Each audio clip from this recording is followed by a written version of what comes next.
Masih bersama saya Adini dan kembali kami sampaikan berita Padang hari ini.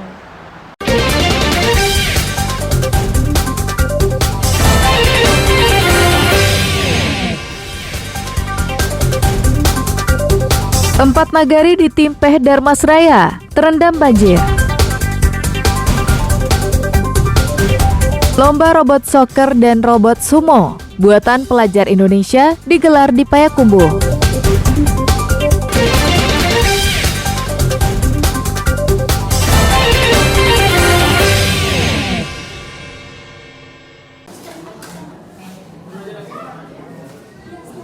Bila orang bermain bola tentu sudah biasa bukan? Namun bagaimana bila pemainnya adalah robot?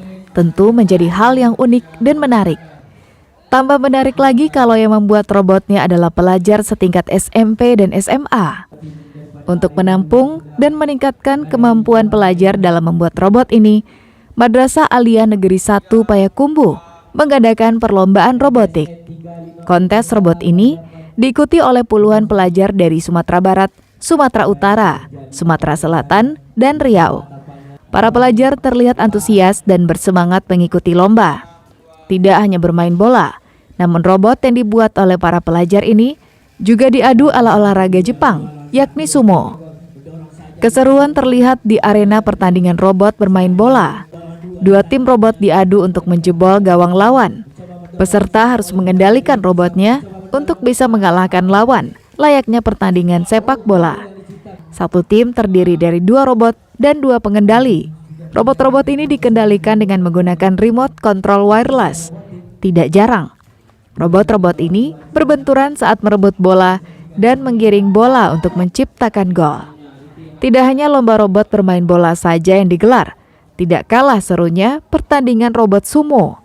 2 robot diadu kekuatannya. Bagi robot yang bisa mendorong robot lawannya keluar arena, maka robot itulah pemenangnya. Dengan ada event yang ada di Payakumbuh ini, itu sangat membantu sekali untuk generasi-generasi masa depan untuk Indonesia sekarang, terutama pada siswa-siswi sekarang. Indonesia itu sekarang ketika kita lihat masih ketinggalan teknologi, sedangkan negara lain sudah maju teknologi. Maka dari itu, supaya Indonesia lebih berkembang lagi, dimulailah dari bibit masa kini, dari siswa yang masih kecil ini kita didik supaya bisa pandai dengan menggunakan teknologi dengan bijak. Kepala Madrasah Aliyah Negeri 1 Payakumbuh berharap kegiatan lomba ini bisa diadakan rutin setiap tahun dan berencana di tahun berikutnya akan mengadakan lomba dengan skala ASEAN. Mana seluruh itu menggunakan prinsip dasar robotik.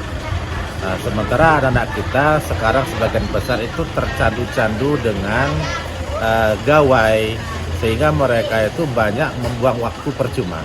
Jadi kita upayakan sebuah langkah dan upaya membuat suatu event berskala nasional sehingga anak-anak itu bisa mengarahkan bakat dan minat tertentu di robotik yang melangkah kepada hal yang positif. Dengan lomba robot yang digelar, siswa atau peserta diajak untuk kreatif dan inovatif membuat atau merangkai robot. Tidak hanya terfokus bermain game pada aplikasi digital yang telah disediakan. Sri Louis melaporkan dari Payakumbuh.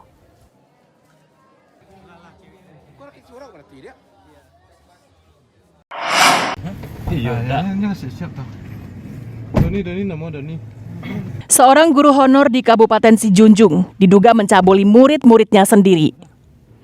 Tersangka dicokok polisi setelah mendapat laporan dari orang tua korban. Pelaku tak berkutik, diciduk ketika sedang memperbaiki sepeda motor di bengkel daerah Palangki, Kecamatan Ampek Nagari. Kasus ini terkuak setelah salah seorang korban enggan pergi ke sekolah. Saat didesak orang tuanya, korban menyebut takut dengan salah seorang guru yang mengajar. Dugaan tersebut akhirnya mengarah pada guru honor yang mengajar olahraga. Setelah diinterogasi polisi, pelaku mengaku mencabuli beberapa muridnya yang duduk di kelas 1 dan kelas 4.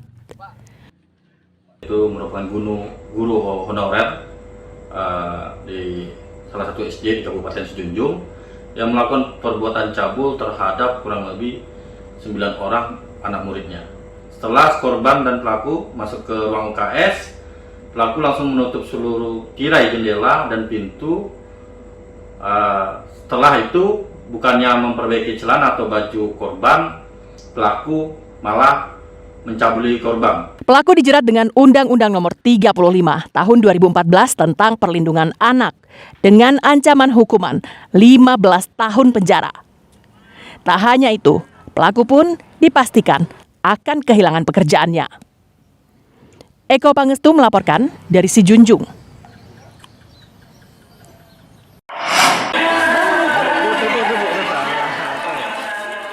Merasa masih kurangnya perhatian pemerintah kepada anak-anak penyandang disabilitas di Sumatera Barat, relawan pasukan anak berkebutuhan khusus atau disingkat Pansus memberikan bantuan sembako kepada para penyandang disabilitas di kawasan Padang Barat.